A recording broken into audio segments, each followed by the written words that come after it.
Presiden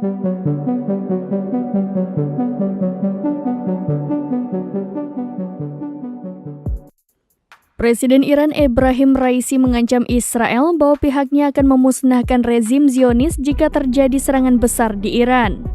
Tur Raisi ke Pakistan sudah dimulai dari Senin 22 April 2024 kemarin. Di Pakistan ia berdialog dengan timpalannya sambil membahas upaya untuk meningkatkan perdagangan antar kedua negara. Raisi selama kunjungannya ke Pakistan mengatakan bahwa serangan Israel ke wilayah Iran dapat mengubah dinamika secara radikal dan mengakibatkan tidak ada lagi yang tersisa dari rezim Zionis. Kedua negara muslim yang bertetangga ini berupaya memperbaiki hubungan setelah sempat terjadinya serangan militer yang belum pernah terjadi sebelumnya pada tahun ini.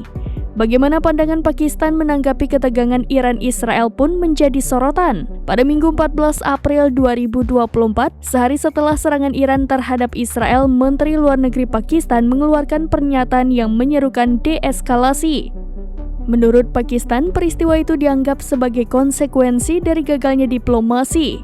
Pakistan menegaskan perlunya upaya internasional untuk mencegah permusuhan lebih lanjut di wilayah tersebut dan untuk gencatan senjata di Gaza. Pakistan tidak mengakui Israel dan tidak memiliki saluran komunikasi langsung dengan Israel. Adapun Islamabad merupakan negara mayoritas Sunni.